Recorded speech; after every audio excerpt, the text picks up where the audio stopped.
Yeah, there goes that guy again, but now that I know it's red touches yellow, kill a fella. Not black and yellow, kill a fella. Okay. So long, buddy. Whew. Still scares me. You know?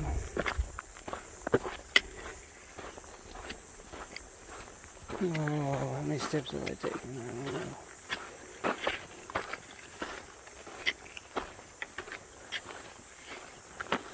Oh. Ooh-wee. Hello, good morning. I'm on day 2 of my trek from Wrightwood to Agua Dulce. And yeah, I've had a pretty good morning, pretty good hike. And I just came across, I knew I was coming up on a saddle, mountain saddle. And I said, well, it's going to be cold and windy. And I'm just hiking along, and all of a sudden I got cold because it's windy and my shirt is soaked. So I looked at my map, so yep, this is the saddle. So you can see an example of it behind me. If you don't know what a saddle is, it's just where the two hills come together, the low point. But the wind passes through there, so it's always windy. Anyway, that's your mountain education for today. So, what else is there? So yesterday, that guy I took a picture of, his name was Joe. He was doing trail angels work, I guess you call it. He was just cooking food for hikers, and it was pretty good food. I mean, he had his truck all set up for. He had a big propane tank, camp stove, and pans, and a cooler with meat and vegetables, fruit, soft drinks, water. He had a great big cooler and soap to wash his hands and to wash the meat and vegetables with. So he was really doing it up good. And you know, he chopped up some onions and some garlic, put in some olive oil, had some, what else did he have? Potatoes, some carrots. He had 2 great big packages of chicken breasts he chopped up into chunks and threw those in there. Yeah, it's really cool. Nice guy. He's doing it because he wants to. I tried to give him some money, he wouldn't take any. I didn't eat any of the food because I'd already eaten lunch, but I did have a banana and some water and a Coke. So I appreciated that work he was doing. Nice guy. There are good people out there. And anyway, today, I don't know if I'll there was another destination that was exactly 26.2 miles from my camp spot. I thought, well, if I could make that would be my second marathon. But I don't think I'm going to make it because, for one, they want you to pay to stay at that campground, which I'm not going to do. And 2, I don't think I got 26.2 miles in me today. But I'm going to go as far as I can. And it's now 10 o'clock, and I've been on the go since, I don't know, sometime before 8. A couple of hours. So I'm going to keep going till lunchtime, and then see what the rest of the day looks like. And yep, I guess that's all I got to say about that.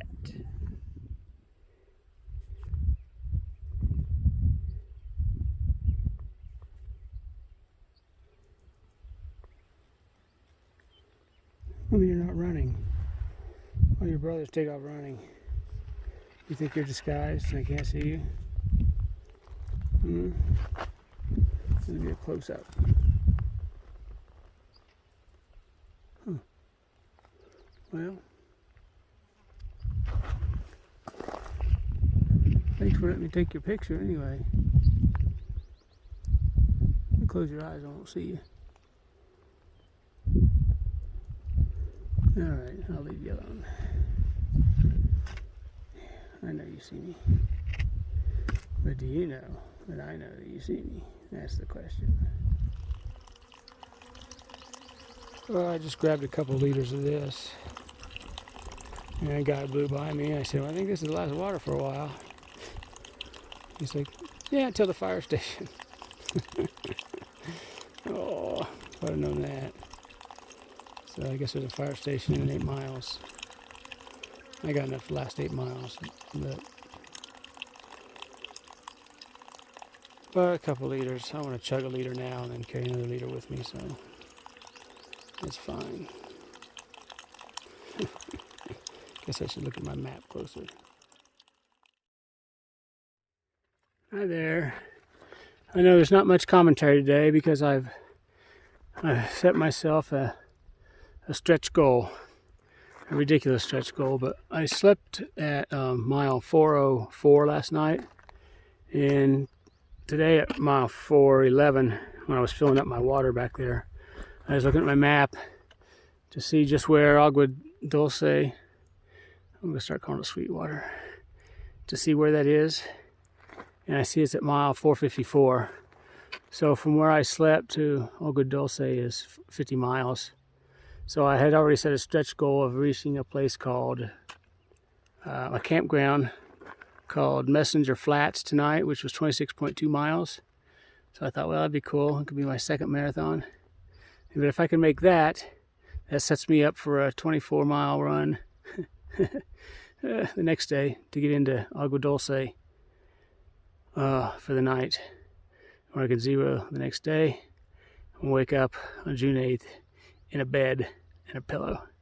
So it's a long run, but conditions are favorable, and I'm going to give it a try. So if I don't make it, I won't be disappointed because it's kind of unreasonable, but I'm going to give it a try. And first step is to make it to the 26.2 miles today to Messenger Flat campground. And I'm moving along pretty fast now, and there are some climbs, but everything's trending down for the next 2 days, so that helps. I mean, yeah, I couldn't do it without that. So we'll see what happens. Wish me luck. I guess you'll already know by the time you see this, but that's my goal, and I'm going for it. Oh my gosh, I'm cruising along so fast. Oh my gosh, this snake just darted right between my legs from the uphill side to the downhill side. Just, oh my gosh. Oh, yeah, I ran several yards after that. I don't know what he was. He was brown and with a pattern. I didn't hear any rattler or see any rattler, but I just scared the crap out of me. So I just, anyway, got to keep going. Okay, I'm taking a quick break here at mile, what is that? Dirt, yeah, mile 420. And I'm a little mad at myself. And I'm mad at that fly even more. But at mile 418 was when we hit I was coming down all day. And that's where I hit the road, literally, the highway. And before the highway is a fire station, which I mentioned earlier, where you can stop and fill up with water. Who knew they had water at the fire station? Anyway, I blew past the fire station. Before I knew it, I was downhill at the highway. There was a side trail I was supposed to take to the fire station. So I was like, oh no. And in the parking lot by the trailhead, there was a truck and a couple that I had been closing on for the past, I don't know, hour or so. They were unpacking their gear. They were either day hikers or section hikers, and they were getting in their truck, and their day was done, luckily for them. So I walked over to him and asked him if I had missed the fire station, which I knew I knew I either missed it or I hadn't got there yet. He said, yeah, I was uphill there. He said, do you just need some water? I said, yeah. So he offered me some water, gave me some water, which was most appreciated. But I screwed up in that he first brought out like a gallon jug for me to fill up my bottles, but I only needed one bottle filled. So he just said, here, I'll just swap you bottles, which was fine. Except I was going to camel up and get a fresh bottle, which means, you know, chug a bunch of water. So I wanted to chug a liter of water and fill up my liter of water and move on. So I didn't get to chug any water. I filled my water, but I didn't get to chug any, so I messed up. I screwed up. That's what happens when you're not thinking clearly. Hi. So anyway, it's mile 420. I still want to, there's a hummingbird. Let's see if I can see it. Oh, he's gone. So I'm at mile 420. I just got to get to mile 430 for the campground in order to set myself up for tomorrow. So it's only 3 o'clock, so I've got enough hours. 4, 5, 6, 7. So by 7 o'clock I should be hopefully there's some more downhill. I think I've since that time I've been climbing for 2 hours or 2 miles, not 2 hours. So I'm exhausted,